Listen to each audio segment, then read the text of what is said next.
Oke, selamat malam semuanya. Malam, Pak. Ya, sambil nunggu kita absen dulu.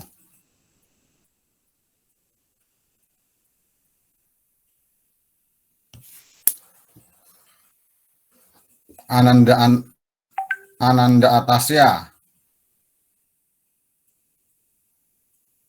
Belum. Gonovia Amelinda. Oh, ini. Gonovia Amelinda. Hadir, Pak. Patul Pauji. Hadir. Ya, Mbak, hadir. Oke. Patul Pauji. Dinda Sabrina. Dinda Sabrina. Eli Saida.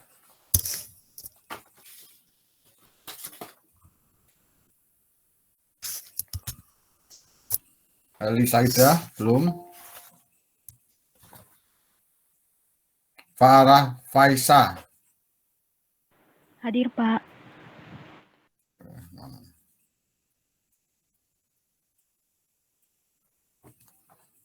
Febri Aulia.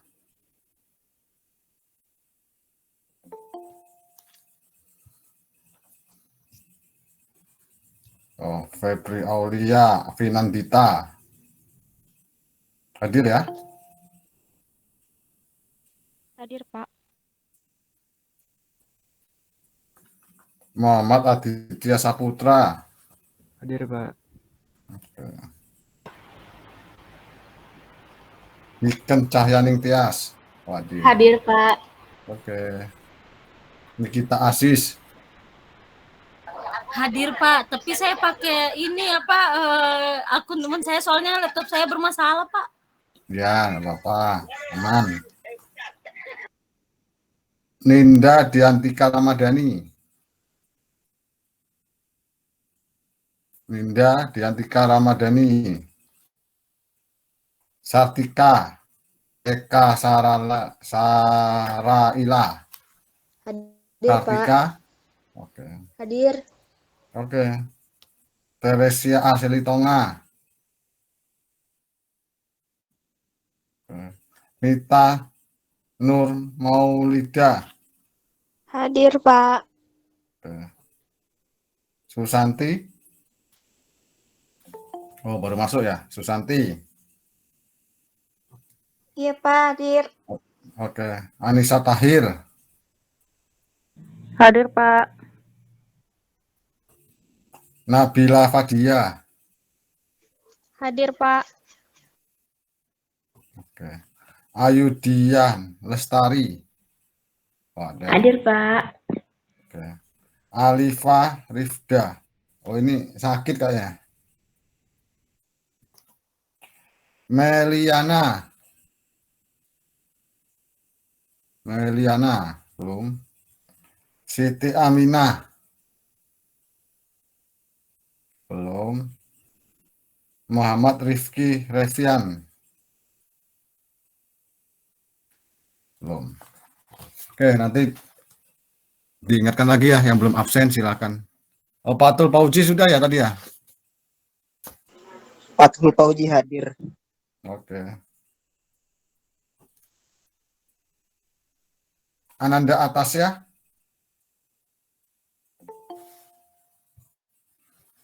Oh, ini Muhammad Rifki Revian.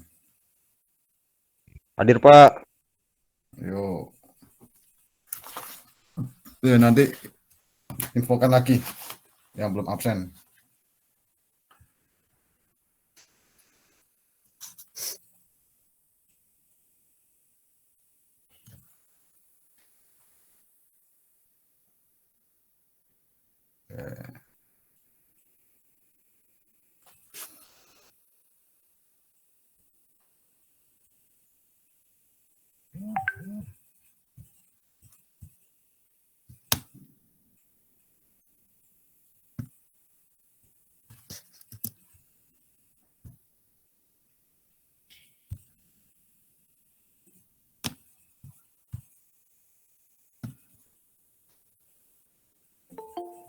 Ananda Atasya. Ananda Atasya hadir ya.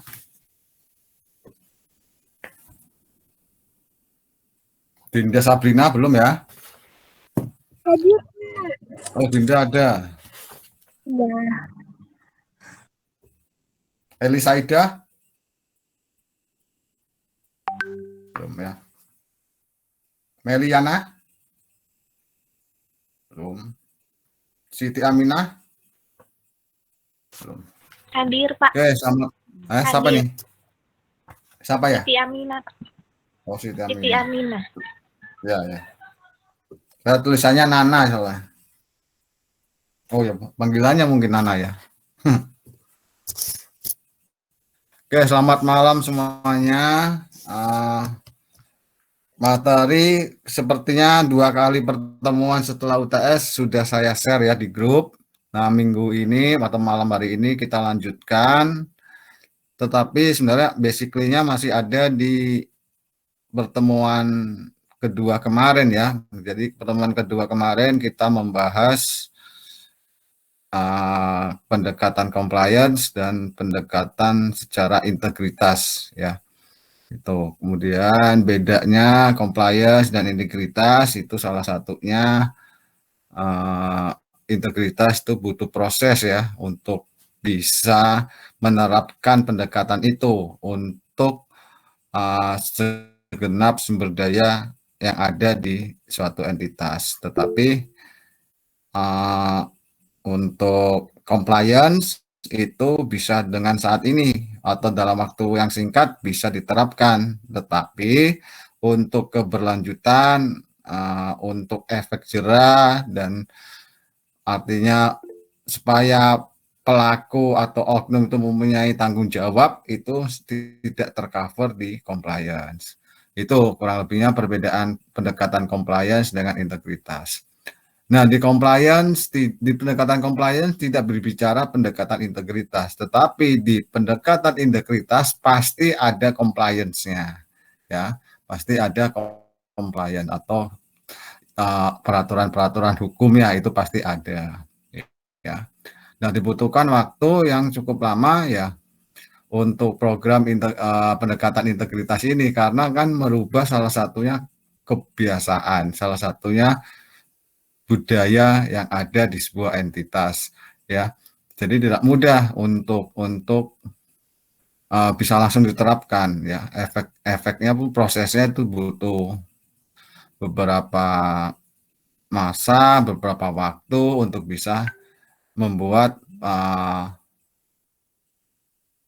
sumber daya yang ada itu jika melakukan kesalahan itu akan punya efek yang jerah dari sisi dia punya tanggung jawab dan itu butuh waktu ya, butuh ukuran dan butuh pendekatan. Itu kurang lebihnya apa itu pendekatan compliance dan apa itu pendekatan integritas. Ya, materi sudah saya share kemarin. Nah, untuk malam ini kita akan berbicara mengenai tata kelola ya, konsep dari tata kelola. Ya, ini masih ada hubungannya dengan integritas ya.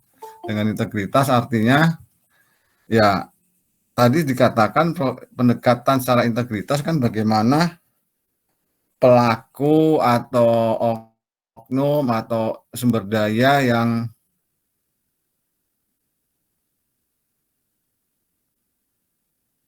melanggar diharapkan tidak mengulangi kesalahan yang sama. Diharapkan memiliki tanggung jawab, bukan takut, tapi memiliki tanggung jawab. Artinya ketika dia akan melakukan kesalahan lagi, tentunya dia akan kembali teringat ya, oh dia punya tanggung jawab. Nah, dalam rangka ke sana tentu dibutuhkan sebuah template, dibutuhkan sebuah konsep, dibutuhkan sebuah sistem. Nah, itulah yang disebut oleh konsep tata kelola. Ya. Oke, nanti setelah kalau mau selesai materi ya, nanti saya absen kembali. Tadi ada Mbak Sapa itu. Oke, saya izin share screen.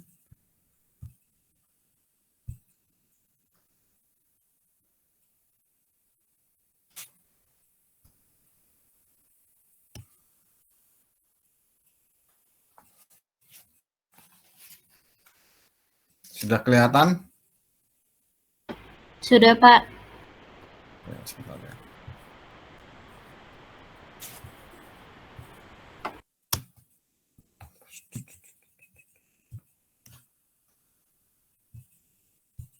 Ya. Ini tinjauan tata kelola. Alasan diperlukan tata kelola yang baik itu berawal dari teori keagenan yang diungkapkan oleh Jason McLean tahun 1976. Nah, ini sebenarnya teori yang sudah ya hampir 40 tahunan ya. Itu asal muasal munculnya konsep atau sistem tata kelola. Teori keagenan itu apa? Nah, teori keagenan itu berbicara mengenai dua hal ya, prinsipal dan agen ya. Berbicara sama dua hal itu, prinsipal dan agen. Prinsipal adalah pihak yang memiliki sumber daya dan memberikan mandat ya, ini salah tipe aja, memberikan mandat kepada agen untuk bertindak dan atas nama prinsipal. Jadi intinya prinsipal itu adalah pihak yang memiliki sumber daya ya, sumber daya keuangan, sumber daya dalam bentuk aset, dalam bentuk pemikiran dan sebagainya. Itu adalah sumber daya, itu adalah prinsipal. Sementara agen adalah pihak yang diberi mandat atau amanat oleh prinsipal. Agen adalah pihak yang diberi amanat oleh prinsipal, oleh pihak yang memiliki sumber daya.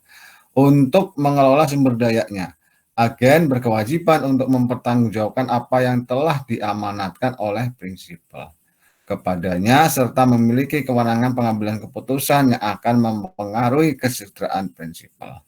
Nah, ini teori keagenan sebenarnya hanya berbicara konsep prinsipal dan agen, hanya berbicara dua hal, ya, prinsipal dan agen. Prinsipal itu pihak yang memiliki sumber daya, ya, sementara agen adalah pihak yang diamanahkan untuk mengelola sumber daya tersebut, ya.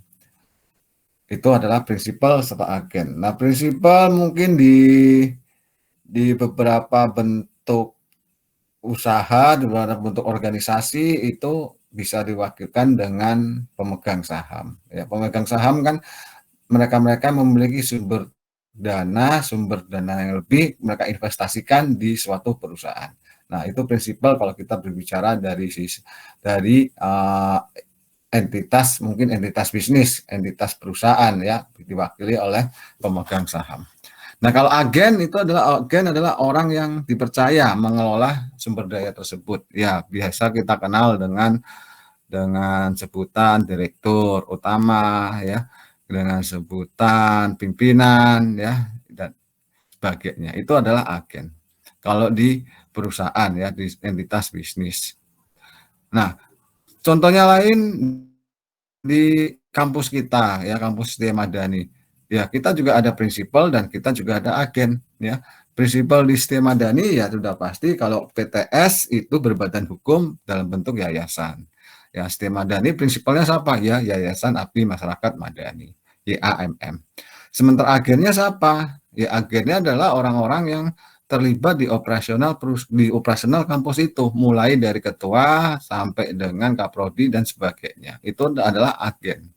Nah, di mana ketua Setia Madani itu diberikan amanat oleh ketua yayasan untuk mengelola Setia Madani semaksimal mungkin ya.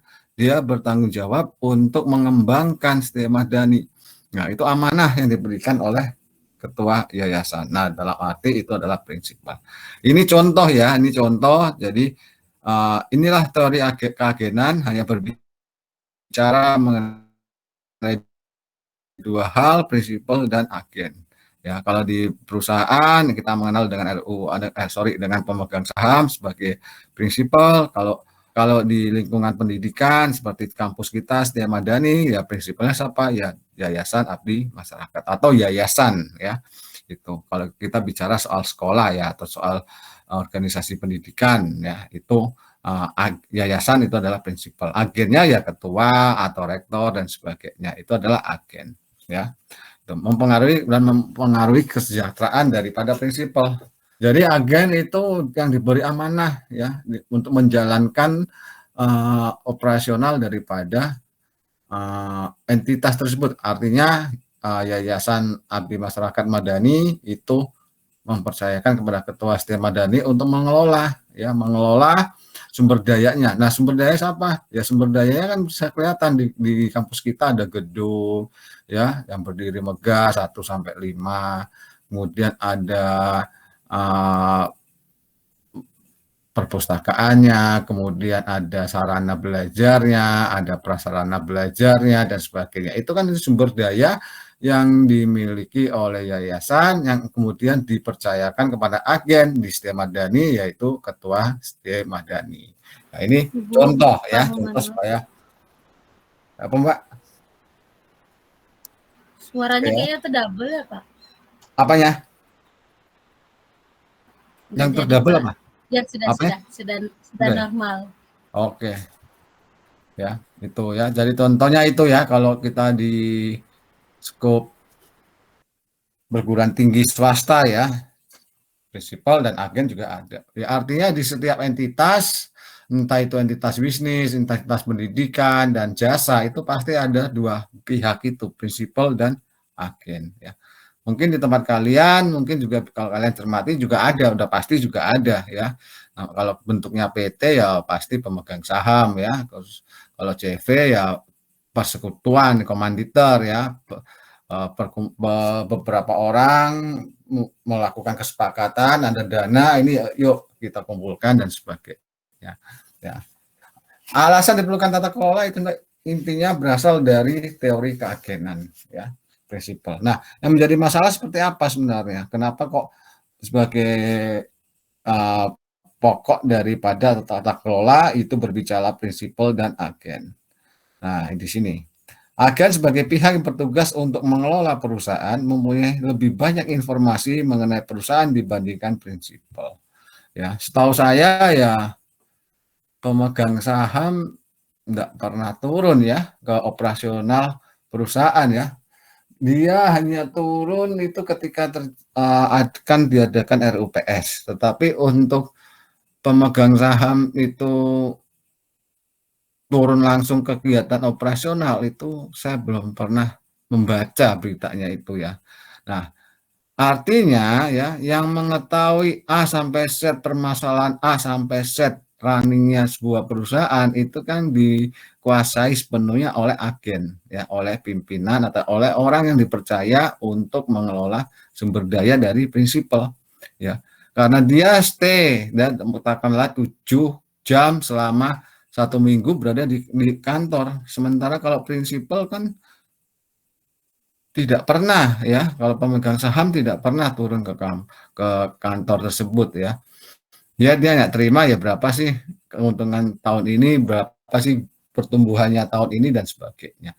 Yang nanti ditandai dengan RUPS ya. Nah, artinya bahwa agen memiliki informasi yang lebih komplit dibandingkan informasi yang diterima oleh prinsipal, yang diterima oleh kalau saya contohkan di Setia Madani oleh Yayasan Abdi Masyarakat ya.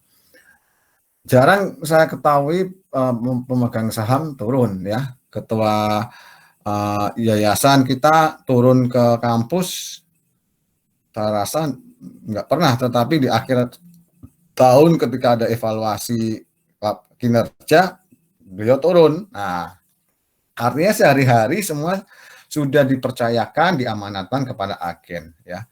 Sehingga ada informasi yang tidak sama antara informasi yang diperoleh oleh agen dengan informasi yang didapatkan oleh prinsipal.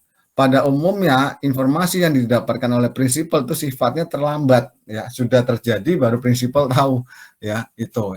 Sehingga inilah yang dimaksud dengan asimetris informasi, ketidakseimbangan informasi karena adanya distribusi informasi yang tidak sama antara prinsipal dan agen ya. Jadi tadi kita bicara prinsipal dan agen, kemudian kita akan muncul asimetris informasi. Kenapa muncul asimetris informasi? Karena ya antara informasi yang diterima oleh agen itu lebih detail, lebih komplit dibandingkan informasi yang diterima oleh prinsipal ya. Itulah yang dinamakan asimetris informasi. Itu kendalanya ya, masalahnya di situ ya. Kita bicara tata kelola, kita bicara dua pihak, prinsipal dan agen. Tetapi karena dari kondisinya agen terlibat daily activities setiap hari, nah sementara prinsipal tidak terlibat, sehingga yang detail-detail informasi yang diterima itu lebih komplit diterima atau diketahui oleh agen. Nah, ini asimetris informasi ya. Nah, akhirnya apa ya? Tanpa pengawasan yang kuat, agen cenderung untuk mengejar kepentingan sendiri, self interest, yang mungkin bertentangan dengan kepentingan prinsipal. Ya, itu. Ya karena merasa, wah saya tidak ada ngawasi ya. Ini zaman pada saat teori keagenan itu muncul ya. Jadi antara prinsipal dan agen itu tidak pernah diawasin ya. Merasa tidak pernah diawasin. Kenapa? Karena jarang sekali kok prinsipalku datang, jarang sekali kok pemilikku datang dan sebagainya. Ya, sehingga cenderung untuk ya dalam tanda kutip ya dia melakukan tindakan-tindakan yang sekiranya untuk kepentingan dirinya sendiri ya. Ya jelas tidak ada yang ngawasin kok, ya aman-aman aja, mereka happy-happy aja. Sama lah seperti mahasiswa ketika UTS tidak ada yang mengawasi, sementara UTS-nya itu close book, ya pasti kan bergembira ya, happy-happy lah, seneng lah, weh tidak ada yang ngawasin, aman-aman. Nah, seperti itu ya. Jadi agen cenderung untuk mengejar kepentingan sendiri yang mungkin bertentangan dengan kepentingan prinsipal. Dengan tingkat asimetris yang tinggi, tindakan agen tidak dapat dilihat atau diamati dengan baik, sehingga agen akan cenderung melakukan tindakan yang menguntungkan diri sendiri dan merugikan prinsipal. Ya, karena waktu itu ya antara prinsipal dan agen ya sudah berjalan sendiri-sendiri gitu ya, kepada tahun 1976 ya, itu. Jadi tidak ada jembatannya, itu tidak ada kayak gini, tidak ada jembatannya, tidak ada ya. Nah ini dihilangin zaman dulu tahun 76 ya, prinsipal ya prinsipal, agen ya agen. Prinsipal tahunya ya tiap tahun dapat laba berapa ya udah. Nah, tetapi secara detailnya laba itu dibentuk kan prinsipal tidak tahu gitu. Yang lebih tahu adalah agen, itu tahun 76 ya. Jadi prinsipal dan agen sudah sendiri-sendiri. Nah, akhirnya muncul konflik kepentingan antara prinsipal dan agen. Ya, pemegang saham dan manajemen, konflik, kemudian pemegang saham pengendali dan pemegang saham non pengendali, kreditur dan manajemen, masyarakat dan manajemen ya. Bisa dilihat bahwa entitas itu kan selain shareholder ada stakeholder gitu ya. Stakeholder itu adalah pihak-pihak yang berhubungan, yang berkomunikasi, melakukan transaksi dengan perusahaan, itu adalah stakeholder ya, itu. Sehingga muncul konflik kepentingan antara prinsipal dan agen. Contohnya seperti ini ya, konflik pemegang saham melawan manajer. Ya. Manajer dia lebih suka pertumbuhan dan ukuran perusahaan menjadi lebih besar karena akan mendapatkan keamanan lebih besar, kompensasi yang lebih besar, prestis yang lebih besar ya. Lebih suka pertumbuhan dan ukuran perusahaan menjadi besar, itu adalah manajer. Artinya ya kasarannya seperti ini, ketika kinerjanya baik, ketika targetnya terpenuhi, otomatis kan mengharapkan feedback, mengharapkan reward yang lebih baik pula ya. Semakin besar yang target yang terpenuhi, mungkin reward yang diperoleh juga semakin besar juga. Tetapi adakah yang tahu bagaimana laba yang diperoleh itu apakah dilakukan secara benar atau tidak? Prinsipal nggak ngerti ya, karena prinsipal kan tidak turun, yang ngerti ya agen. Jadi agen punya keleluasaan ya untuk ya dalam tanda kutip nih ya dibuat penjualan yang baik, dibuat laba yang tinggi ya dalam tanda kutip itu. Tujuannya ya untuk kompensasi yang lebih besar, untuk prestis yang lebih besar ya. Sementara konflik antara manajer dan PS dapat berbentuk ya. Itu dari sisi manajer yang di atas ya gitu. Artinya manajer memilih banyak laba ditahan, sedangkan pemilik saham memilih untuk dividen yang dibagikan. Ya. Dari manajer ya dia menginginkan ya merasa karena sehari-harinya dia terlibat pekerjaan di situ ya dia berharapnya ya memperoleh laba itu ya untuk dia ya, untuk agen itu, tetapi kan tidak bisa karena apa, awalnya kan dari pemegang saham, otomatis pemegang saham juga memerlukan return dari investasi yang telah dia tanamkan ya, itu. Nah, manajer lebih banyak memilih laba ditahan daripada dividen itu dibagikan, karena tujuannya mungkin laba ditahan kan untuk kegiatan reinvestasi berikutnya, dari reinvestasi berikutnya, misalnya nih ya, penambahan kapasitas produksi dengan membeli mesin yang baru. Nah, ketika kapasitas produksi bertambah, pangsa pasarnya juga sudah kuat, otomatis akan mendongkrak penjualan. Nah, penjualan nantinya juga akan berdampak pada laba yang akan diterima. Nah, laba itu ya pinginnya manajer ya untuk manajer semua, tetapi kan tidak bisa, aturan Undang-Undang PT menyebutkan bahwa harus ada pembagian dividen ya. Jadi ada beberapa persen yang harus dibagikan kepada pemegang saham dan sebagainya ya. Itu. Pemegang saham dengan manajemen akan mengalami konflik kepentingan pada penetapan kebijakan dividen. Biasanya para pemegang saham ingin mendapatkan dividen yang banyak, dan di sisi lain para manajer kadang-kadang mengambil keputusan untuk pembelian aset perusahaan. Satu sisi laba itu dipingin diambil oleh semuanya, oleh pemegang saham. Tapi satu sisi manajer atau agen itu juga ingin daripada disetor semua, lebih baik diinvestasikan untuk perluasan kapasitas produksi, perluasan lahan dan sebagainya. Ya, ini kurang lebihnya apa itu konsep daripada tata kelola ya. Kata kuncinya itu karena satu, ada dua pihak ya yang terbentuk di situ ya dalam sebuah entitas, itu prinsipal dan agen.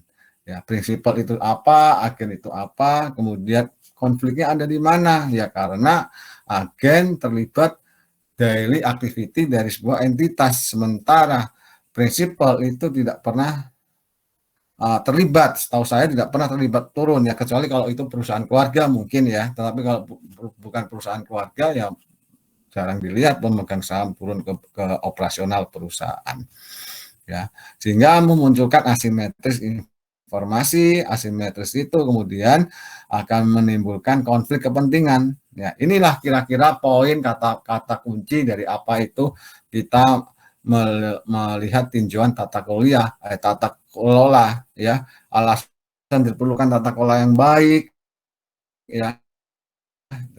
Jadi prinsipal dan agen ya ini. Nah, definisi dari prinsip dan tata kelola itu, jadi harap diingat, tata kelola ini bukan teori ya, bukan teori, tetapi adalah konsep dan sistem ya, konsep atau sistem. Jadi bukan teori ya, konsep, kerangka konseptual atau sistem ya, berfungsi untuk mengarahkan dan mengendalikan organisasi ya. Artinya bahwa bagaimana organisasi itu dapat berkelanjutan sampai dengan waktu yang maksimal ya, yang tidak terhingga ya. Itu sebenarnya tujuan utamanya ya, bagaimana menjaga agar entitas itu bisa terus ada ya. Bagaimana Setia Madani dari tahun ya, gimana Mas? Permisi, Pak. Ya. Ada teman yang mau masuk belum di ACC. Oh, belum di ACC. Oh iya. Oh, Mohon maaf, Meliana. Oke. Siap, terima kasih Mas. Iya, oke. Sebentar saya cek lagi nih siapa nih. Ya, Ananda Atasya nanti absen lagi ya, nanti diingatkan saya. Oke ya, kita lanjutkan.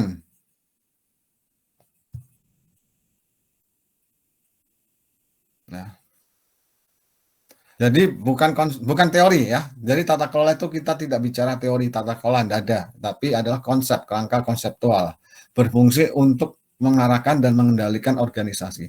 Ya, bagaimana tiap saat pasti organisasi itu tidak ada yang flat ya, pasti up and down, pasti ya. Kalaupun flat mungkin 1-2 tahun oke, setelah itu pesaing datang, setelah itu kondisi ekonomi berubah ya, pasti menyebabkan entitas itu up and down ya. Tapi meskipun up and down itu berkelanjutan ya, jangan sampai up kemudian down terus. Nah, Ini suatu yang menarik kalau kalian mencermati kasus 2-3 hari yang lalu ya, secara umum ya katanya PHK besar-besaran ya untuk startup ya, itu yang tadi saya baca sore tadi ya, Goto itu mau PHK besar-besaran ya. Jadi Goto ya baru kebentuk tahun ini, Goto kolaborasi Gojek dan Tokopedia.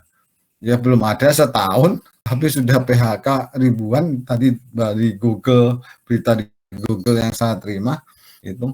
Kalau kita bicara Gojek itu sekitar 2015-2016 ya, baru 4 tahun ya sudah gonjang-ganjing ya, mau dibilang itu perusahaan apa startup ya, unicorn kah atau apa, tetapi ya PHK juga terjadi ya. Yang jelas ya Goto sudah PHK, kemudian Shopee mungkin mendekat, Shopee sudah ada yang PHK juga ya. Artinya ya itulah yang terjadi ya, up and down. Tapi sesuatu yang menarik, tadinya yang perusahaan dengan kriteria yang cukup besar ya, ternyata PHK juga gitu ya. Jadi ya itu sebenarnya fungsi untuk mengarahkan dan mengendalikan organisasi ya. Jadi up and down ya.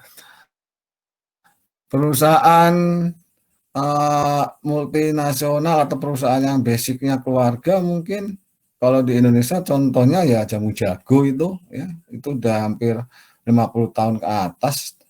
Kemudian Nyonya Menir dulu ya juga cukup lama itu ya, masih bertahan. Tetapi yang perusahaan keluarga yang masih eksis sampai dengan saat ini ya dari rokok itu Gudang Garam, Jarum Kudus ya, itu juga perusahaan-perusahaan level nasional yang lama ya. Up and down pasti ya, entah itu dari kondisi pasar, dari kebijakan ya up and down itu pasti. Tapi bagaimana itu tetap ada gitu ya. Lain kita menunggu nih, apakah Gojek masih ada, Goto itu masih ada, kita menunggu ya. Cuma nggak ada 10 tahun kalau memang yang amit-amit ya, nggak tahu nih, kalau memang PHK besar-besaran kan otomatis sudah mulai tidak sehat gitu kan, Gojek atau Goto. Terlepas dari teori-teori analisis-analisis lainnya ya, kenapa tiba-tiba yang tadinya terang benerang tiba-tiba langsung meredup, itu kan ada suatu tanda tanya sebenarnya ya. Terlepas dari analisis yang lainnya, tetapi ya kita lihat gitu, kalau memang sampai terjadi ya nggak ada 10 tahun itu ya, Gojek itu kan. Kemudian apalagi kemarin itu Bukalapak juga itu ya, itu sebentar aja ya, begitu booming cepat sekali, tapi ketika terjadi apa ya cepat sekali gonjang-ganjingnya ya itu. Jadi mengendalikan organisasi, artinya up and down itu pasti tetap ada, tapi bagaimana tetap eksis ya, tetap ada, itu yang menjadi pegangan utama adanya konsep tata kelola. Sementara ada lagi pengertian seperangkat tata hubungan di antara manajemen perseroan, direksi, dewan komisaris, pemegang saham, dan para pemangku kepentingan. Ya, di sini yang saya katakan ya, setelah tahun 76, setelah teori Jason McLean ya, itu tadi saya katakan ini prinsipal, ini agen ya. Ini prinsipal, ini agen. Kalau sebelum tahun 76 ya berdiri sendiri, prinsipal, agen ya agen. Tapi setelah 76 itu ya ini ada semacam breaker. Nah, ini breaker nih. Kelihatan ya? Contohnya ya. Nah, oh, Elisaida. Ya, ini seperti ini ya. Nah, yang hijau ini ya. Hijau ini. Ya, ini breaker ini ya, antara prinsipal dan antara agent ya, setelah konsep dari Jason McLean itu ya. Nah, yang hijau ini, yang hijau penghubung bolpen hijau putih ini, inilah yang dinamakan adalah Dewan Komisaris. Ya, gitu. Jadi dia menjadi breaker. Tahu ya, breaker itu kan kalau di sepak bola ya, sekarang Piala Dunia nih, kan ada pemain yang jadi breaker ya, antara menghubungkan antara belakang dan depan, dia tuh menjadi sentralnya itu ya. Kalau anak-anak cowok yang hobi bola kan ngerti itu. Apalagi sekarang musim Piala Dunia ya. Jadi breakernya siapa? Playmakernya siapa? Nah, ini breaker ya, penyeimbang antara lini belakang ke lini depan. Jadi ya sama ya. Setelah tahun 76 teori Jason McLean ada ya, tadinya prinsipal ya prinsipal, agen ya agen, tetapi setelah tahun 76 itu ada breaker. Nah, breakernya ini ya itu adalah dinamakan Dewan Komisaris. Dia jembatani ini sebenarnya fungsinya, menjembatani asimetris informasi ya. Informasi yang belum diketahui oleh prinsipal nanti akan dibawakan oleh komisaris ya gitu. Ya, kalau zaman dulu kan ya sudah prinsipal ya nggak ngerti informasi apa yang terjadi di agen. Nah, sekarang ada nih yang terjadi di agen itu nanti akan diinformasikan oleh Dewan Komisaris ke prinsipal ya. Paham ya ini ya konsep ini ya, prinsipal dan agen. Nah, oke, sip. Nah, inilah seperangkat tata hubungan ya, hubungan antara manajer beserta dewan direksi, dewan komisaris, pemegang saham, dan para pemangku kepentingan ya. Nah, tadi saya katakan kalau dulu konsep teori. Nah, konsep template itu yang buat siapa? OECD ya, Organization for Economic Cooperation and Development. Ya, kita berkiblatnya ke situ ya. Nah, kita juga ada ya ini IICG ya. IICG coba di sini. Nih. The Indonesian. Ini.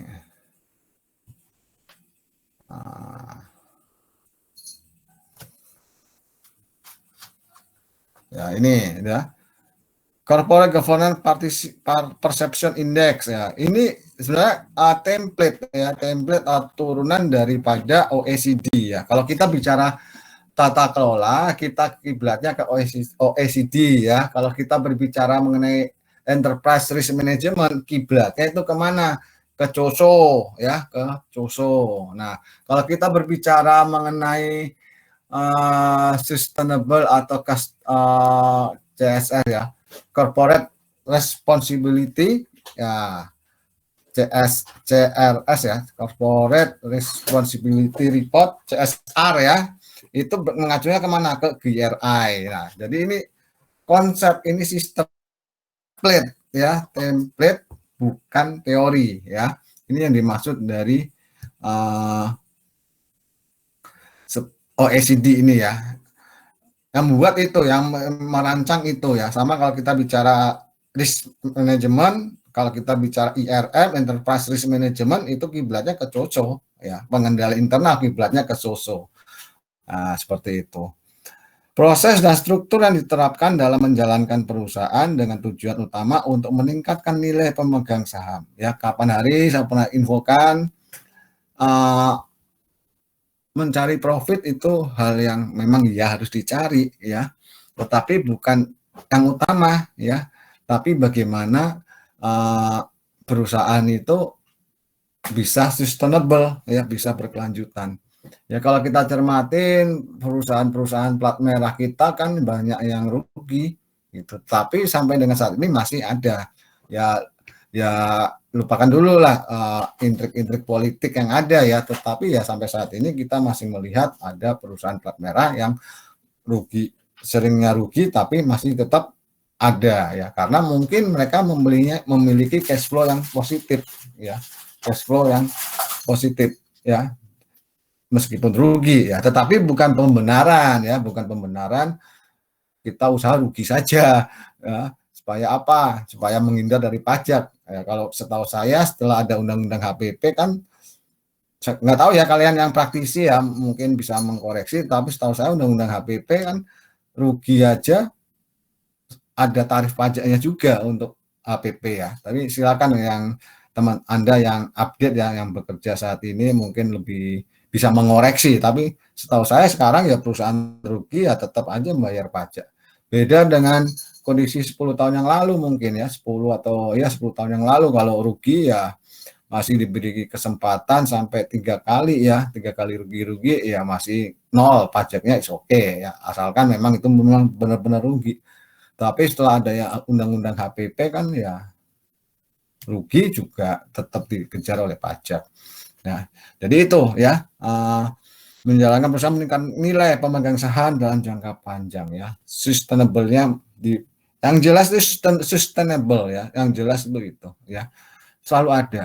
Meskipun rugi tetapi cash flow-nya positif, saya rasa ya itu masih baik ya, karena untuk membuat perusahaan itu tetap ada. Daripada kayak Goto itu kan, kayak Goto, Gojek, tiba-tiba jadi unicorn, tiba-tiba menjadi perusahaan besar, tiba-tiba juga PHK karyawan gitu loh. Ya ketika launching di IDX harganya juga kebakaran itu. Opening price-nya juga kebakaran. Ya, sempat di take down juga ya. Jadi ya meskipun profitnya gede ya belum tentu untuk sustainable gitu. Ya, itu ya tugas fungsi daripada tata kelola. Nah, prinsip dasarnya itu sebenarnya singkatan saja. Ini ada transparansi, akuntabilitas, responsibility, independensi, dan fairness. Ya, disingkat tarif ya, dari huruf depannya saja. Ini prinsip dasarnya. Bagaimana perusahaan itu ada upaya untuk transparan, ada upaya untuk akuntability, untuk ada pertanggungjawaban. Pertanggungjawaban kemana nih? Ya kepada pemegang saham tentunya, kemudian kepada stakeholder, ya, kemudian independen, ya bersifat independen ya, kemudian fairness itu kewajaran. Ya, ini sebenarnya 5 prinsip daripada tata kelola, daripada pelaporan tata kelola, ya, disingkat dengan tarif. Sampai di sini ada pertanyaan? Bisa dipahami? Ya. Jadi runtutan kenapa ada muncul tata kelola itu kan sebenarnya ya dari pendekatan integritas ya yang minggu kemarin ya, dibandingkan dengan pendekatan compliance ya, sehingga muncul konsep sistem dari tata kelola ya. Itu tata kelola, prinsipal dan agen, asimetris informasi, kemudian konflik kepentingannya seperti apa ya, kemudian ketika dijalankan tata kelola itu adalah sebuah konsep ya, bukan teori tapi konsep atau template ya, pedoman atau kerangka untuk memastikan bahwa perusahaan sustainable meskipun up and down ya, teman-teman sustainable ya. Itu dengan prinsip dasarnya 5 tadi, tarif, singkatannya tarif ya. Nah, apa sih sebenarnya tarif dan sebagainya? Mudah-mudahan ini bisa terlihat ya.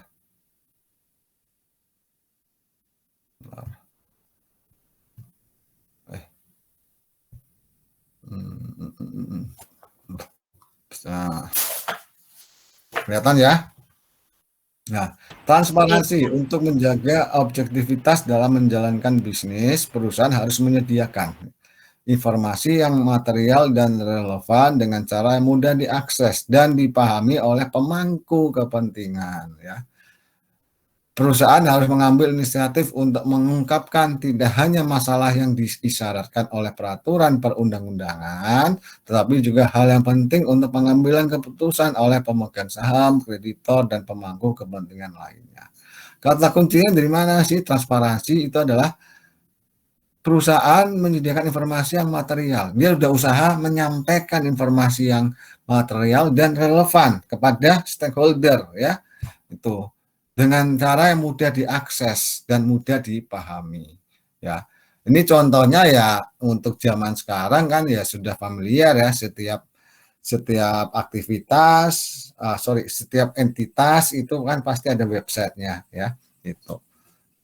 Dari situ sudah di Sri Madani kan juga ada websitenya ya, untuk menjaga objektivitas, menyediakan informasi, artinya menyampaikan sudah ada niat untuk kita transparan. Ini loh kondisi kita perusahaan, produknya apa ya, kompetitornya siapa, customernya siapa, terus produk aturan yang harus kita penuhi itu semua disampaikan ya. dikatakan tidak sekali jadi, tetapi lebih daripada proses ya. Sekarang sudah seperti ini, kemudian nanti kita tambahkan di tahun depan dan sebagainya. Ya seperti Madani kan juga ada website. Kurikulumnya ada tidak ya dicantumkan. Prodinya ada tidak dicantumkan juga ya. Ada perpustakaan juga ada dicantumkan ya. Itu adalah upaya daripada kita kampus kita untuk bersifat transparan ya. Menyediakan informasi. Sudah ada niat untuk menyediakan informasi yang relevan ya dan material. Maksudnya material ya bisa dipertanggungjawabkan, bukan hanya sebuah tulisan, tetapi memang buktinya ada gitu, bukan hanya sekedar kalimat ya. Itu transparansi ya. Kemudian akuntabilitas ya, perusahaan harus dapat mempertanggungjawabkan kinerjanya secara transparan dan wajar ya. Untuk itu perusahaan harus dikelola secara benar, terukur dan sesuai dengan kepentingan perusahaan dengan tetap mempertimbangkan kepentingan pemegang saham dan pemangku kepentingan lain ya. Akuntabilitas merupakan syarat yang diperlukan untuk mencapai kinerja yang berkesinambungan. Ya, kata kuncinya di mana ini? Ya, mempertanggungjawabkan. Akuntabilitas mempertanggungjawabkan secara transparan dan wajar kinerjanya ya. Kata kuncinya di situ ya. Nah, bentuknya apa? Kalau tadi transparansi, saya kasih contoh bentuknya ya media web ya. Karena udah niat dari perusahaan untuk memberikan informasi yang material dan relevan. Nah, sementara contoh dari akuntabilitas itu apa? Yang di sini berbicara mempertanggungjawabkan kinerja. Nah, ya kinerjanya ke siapa sih sebenarnya? Tanggung jawab kinerja agen kepada prinsipal, kepada stakeholder yang lain ya itu. Nah, salah satu contohnya mungkin ya kalian seharusnya sudah cukup mengenal adanya financial statement ya, financial statement, kemudian ada annual report ya, kemudian ada integrated report dan sebagainya ya. Itu adalah usaha atau bentuk dari akuntabilitas ya. Kalau kita berbicara mengenai financial report, kemudian annual report ya, itu kan salah satu upaya bahwa perusahaan sudah bertanggung jawab nih kepada siapa? Kepada pemegang saham dan juga kepada stakeholder yang lainnya ya. Itu. Kalian masih maksudnya paham ya, maksudnya laporan-laporan itu ya, annual report, financial report ya, kemudian integrated report dan sebagainya. Itu adalah contoh untuk akuntabilitas. Sehingga di annual report itu kan awalnya kan pasti ada financial statement ya, financial statement di mana itu ada opini audit. Ya, itu contoh bahwa perusahaan itu sudah berusaha bertanggung jawab untuk kinerjanya ya, dilegalkan dengan opini dari auditor ya. Itu wajar tanpa syarat misalnya seperti itu akuntabilitas. Sementara responsibility ya, perusahaan harus mematuhi peraturan perundang-undangan serta melaksanakan tanggung jawab terhadap masyarakat dan lingkungan sehingga dapat terpelihara kesinambungan usaha dalam jangka panjang dan mendapat pengakuan sebagai good corporate citizen ya. Responsibility itu berbicara mengenai compliance ya, sudah patuh terhadap perundang-undangan ya. Kemudian untuk tahun-tahun inilah itu kita bicara zero green ya, semua berhubungan dengan ekonomi hijau ya, semua berhubungan dengan lingkungan ya. Kalau dulu mungkin annual report itu isinya adalah produk dari laporan keuangan, itu annual report ya. Tapi sekarang sudah muncul annual report itu, di dalam annual report itu ada pelaporan tata kelola ya. Kemudian yang terbaru ini ada pelaporan CSR ya dalam bentuk annual report ya. Nanti kalau kalian cermati di situ ada 3 bagian yang jelas ya. Ada financial statement, kemudian ada laporan tata kelola, kemudian ada laporan CSR ya. Kemudian juga ada yang terbaru ini mungkin laporan risk management ya. Manajemen risikonya seperti apa. Ya, itu semua kan sudah diatur ya dalam POJK ya, dan sifatnya sekarang sudah fix ya bagi perusahaan yang list di IDX ya wajib annual report itu isinya financial statement, isinya itu tata kelola dan isinya itu laporan lingkungan dan sebagainya. Nah, peraturan itu harus kita ikutin ya. Kalau zaman sekarang ada pelaporan lingkungan ya sekarang temanya seperti itu, kita kembali ke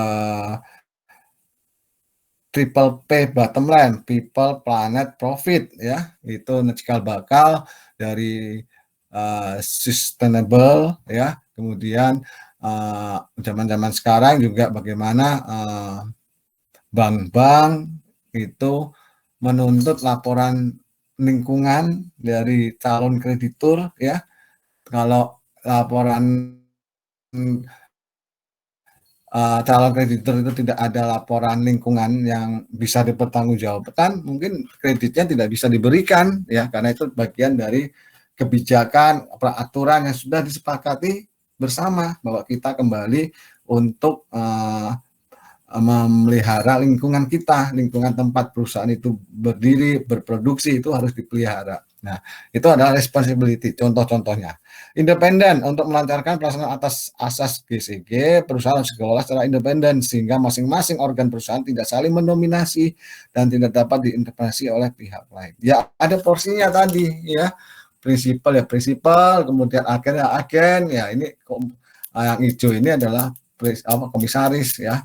Dewan komisaris. Ini ada fungsinya masing-masing, tidak ada prinsipal yang berkuasa atas agen, tidak ada agen yang berkuasa atas prinsipal, ya semua dijembatani oleh adanya fungsi dewan komisaris. Ya, salah satu organ dari dewan komisaris itu adalah komite audit, kemudian ada juga komite manajemen risiko. Ya, salah satu organ dalam komisaris, ya. Itu independen. Kewajaran dalam melaksanakan kegiatannya, perusahaan harus senantiasa memperhatikan kepentingan pemegang saham dan pemangku kepentingan lainnya berdasarkan asas kewajaran dan kesetaraan. Perusahaan harus memberikan kesempatan kepada pemangku kepentingan untuk memberikan masukan dan menyampaikan pendapat bagi kepentingan perusahaan serta membuka akses terhadap informasi sesuai dengan prinsip transparansi dalam lingkup kedudukan masing-masing. Perusahaan harus memberikan perlakuan yang setara dan wajar kepada pemangku kepentingan sesuai dengan manfaat dan kontribusi yang diberikan kepada perusahaan. Ya, kewajaran ya artinya ya semua disajikan secara wajar ya, dalam hal yang wajar ya. Jadi tidak ada sesuatu yang dikurang-kurangi, tidak ada sesuatu yang dilebih-lebihkan. Nah, ini sebenarnya prinsip dasar dari tarif ya. Minggu depan mudah-mudahan kita bisa coba membedah ya laporan dari tata kelola itu seperti apa. Nanti mudah-mudahan saya ada cukup waktu untuk saya berikan tugas ke kalian nanti ya, tugas kelompok ya untuk membedah laporan annual report untuk mencari prinsip-prinsip dasar dari tata kelola. Ya mudah-mudahan ya, kalau ada langsung tak share, kalau tidak ada ya berarti rezeki kalian. Oke. Nah, prinsip tata kelola korporat yang berlaku global, praktek tata kelola yang baik, prinsip-prinsip tanggung jawab sosial dan lingkungan korporat yang berlaku global, praktek tanggung jawab sosial dan lingkungan korporat. Nah, tadi sudah saya sebutkan ya, di annual report sekarang ya sudah mulai ada laporan lingkungan.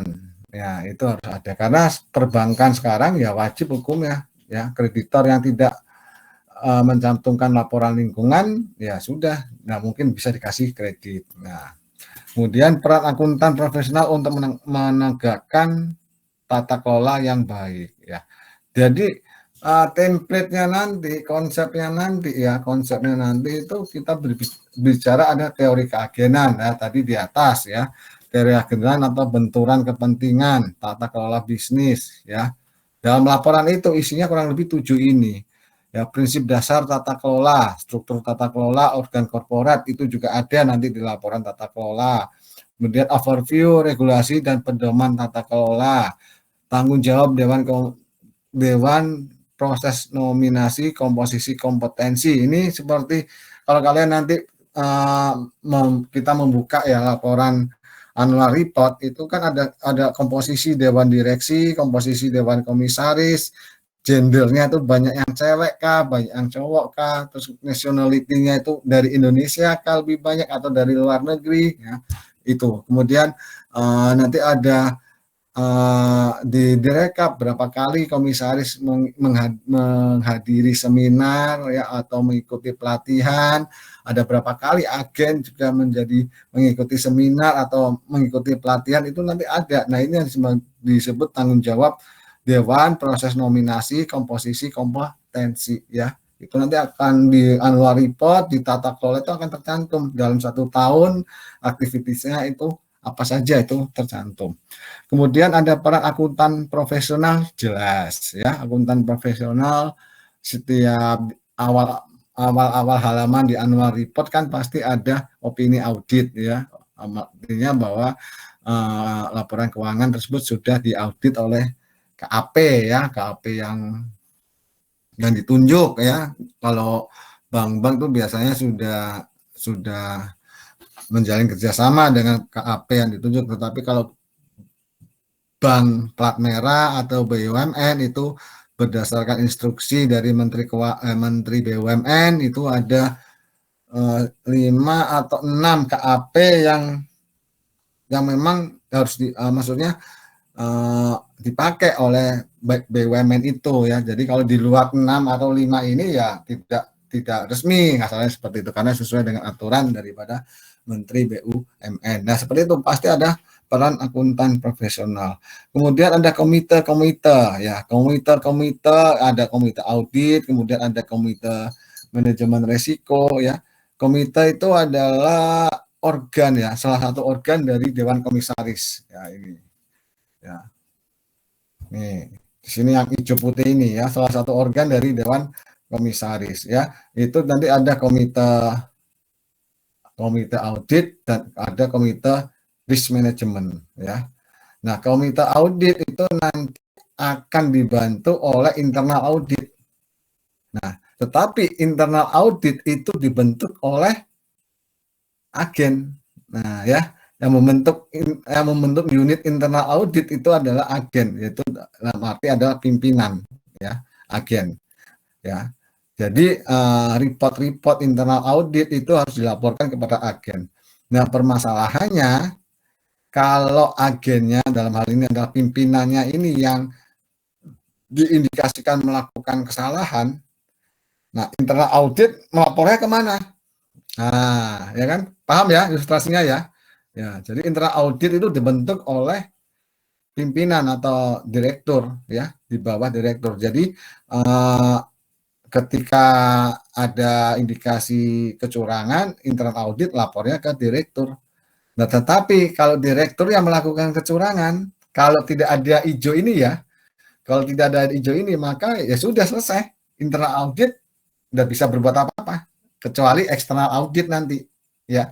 Kenapa? Internal audit yang bentuk agen, yang bentuk direksi. Nah, oleh karena itu butuh breaker, nah, antara prinsipal dan antara agen. Nah, breaker ini adalah komisaris. Nah, komite audit adalah salah satu organ di komisaris. Nah, komite audit itulah yang nanti akan menjadi kepanjangan tangan dari internal audit. Ketika internal audit mengindikasikan dirinya bermasalah, ya, maka dia punya akses untuk melaporkan kepada komite audit, di mana komite audit itu adalah salah satu fungsi dari Dewan Komisaris. Paham ya ilustrasinya, ya? Itu. Ya, komite audit dan internal audit, ya, gitu. Kalau zaman dulu nggak ada, ya. Oke, internal audit dibentuk oleh pimpinan. Ya, kalau pimpinannya salah, terus kemana? Gitu. Tapi kalau dengan adanya komite audit, pimpinannya ada indikasi kecurangan, berbuat salah, ada laporan dari internal audit, ya. Nanti yang menindaklanjuti siapa? Ya, komisaris. Dalam hal ini komite audit akan memberikan laporan kepada prinsipal. Nah, inilah fungsi dari Dewan Komisaris sebagai breaker, ya. Itu. Ya, stikernya lucu, Mbak Aprilia.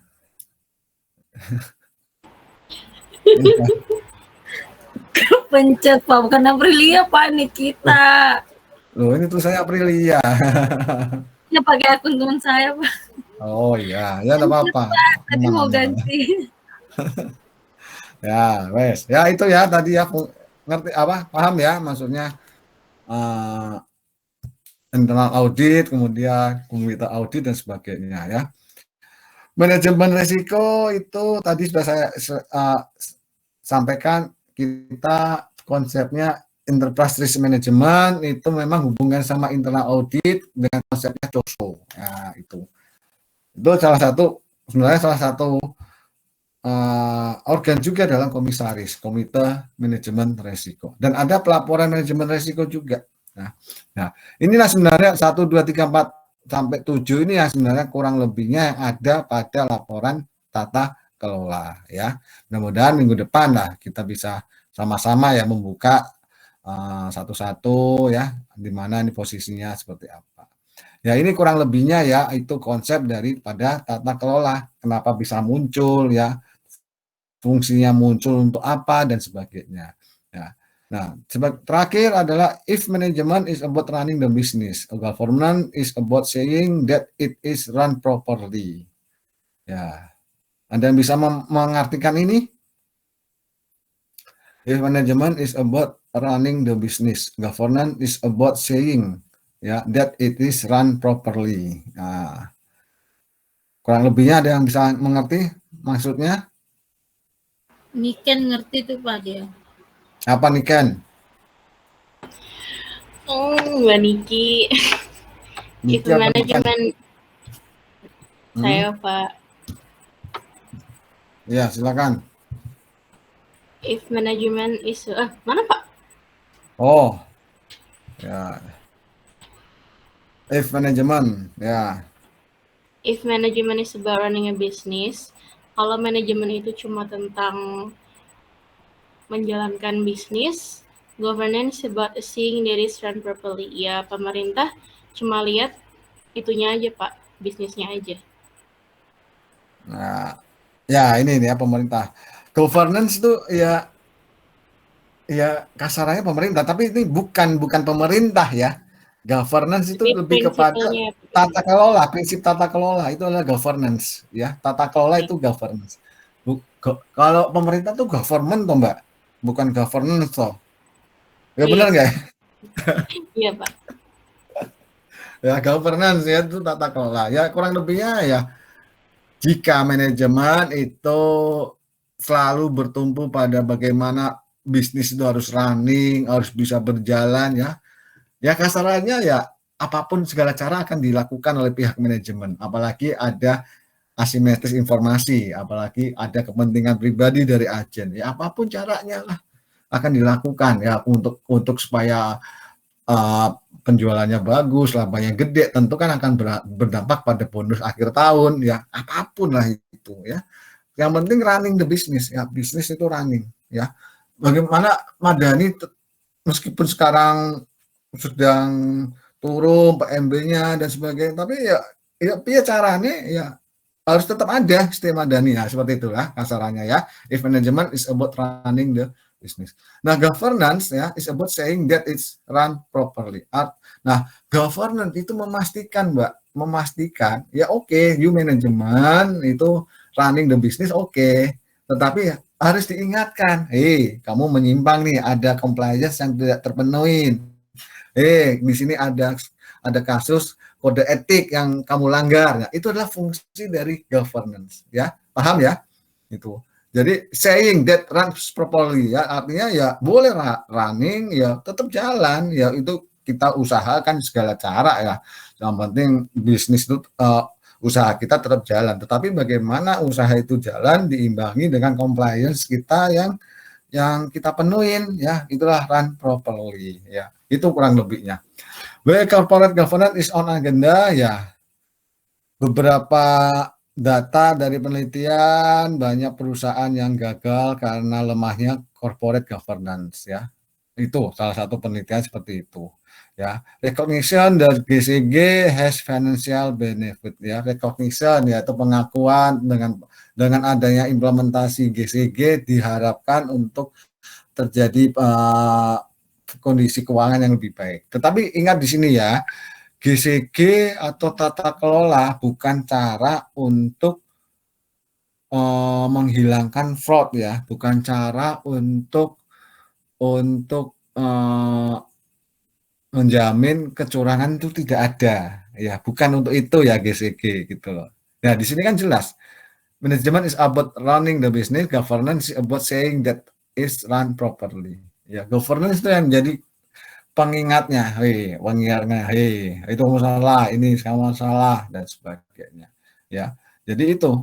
Ya, dari banyak perusahaan yang gagal karena lemahnya GCG. Tapi ini di kasus Garuda ya corporate governance-nya bagus itu Garuda itu. Ya, yang Garuda tahun 2000 berapa? 18 17 lah. Itu bagus tuh laporannya. Corporate governance-nya mereka bagus, ada whistleblower juga dan sebagainya. Ya. Itu.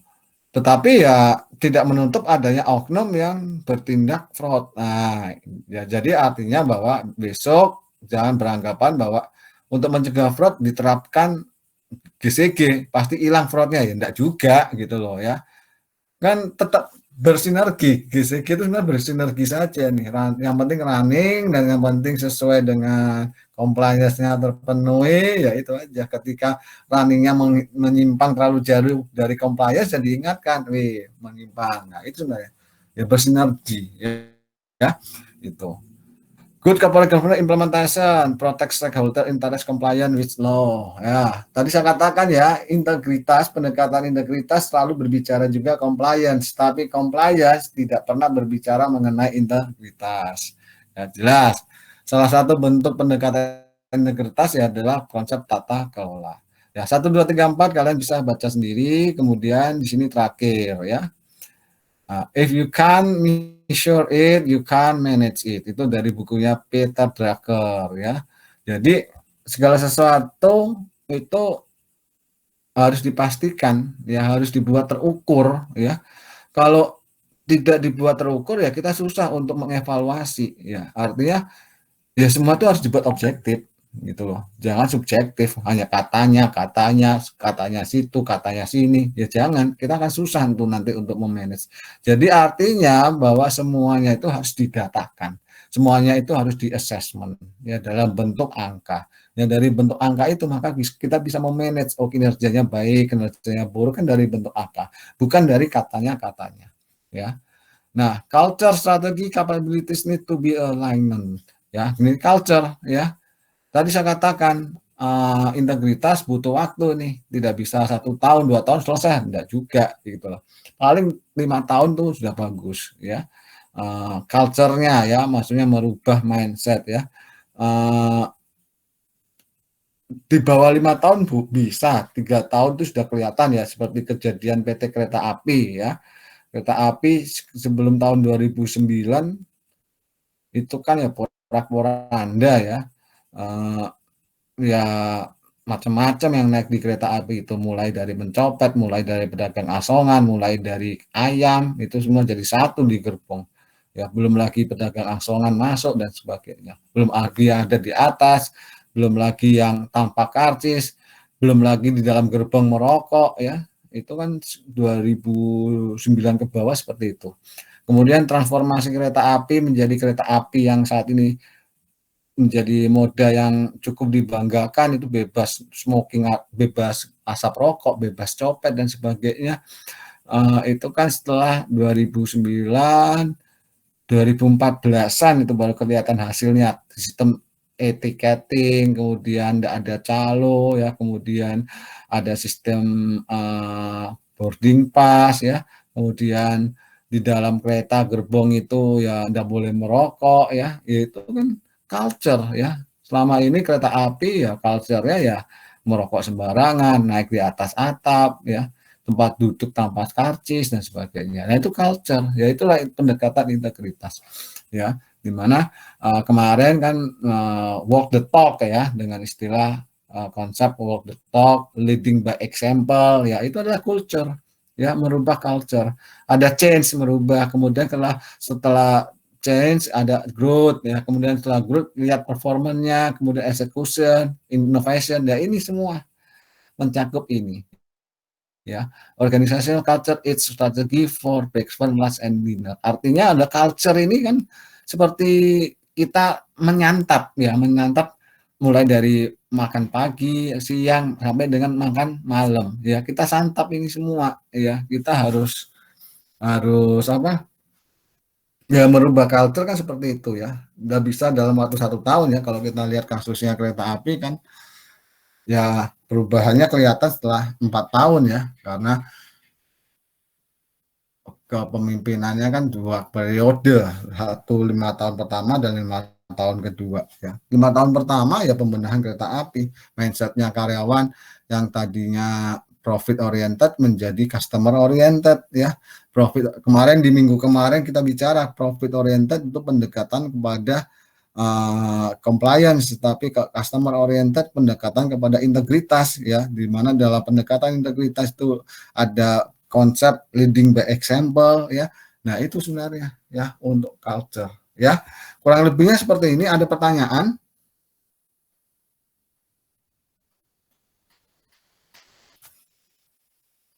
Sudah cukup jelas? Tidak ada, Pak.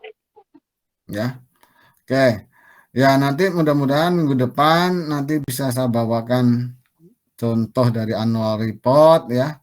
Nanti kita coba telaah bersama-sama itu tata kelola itu bentuk nyatanya seperti apa. Kita belum berbicara mengenai whistleblower ya. Whistleblower itu sang peniup fluid ya.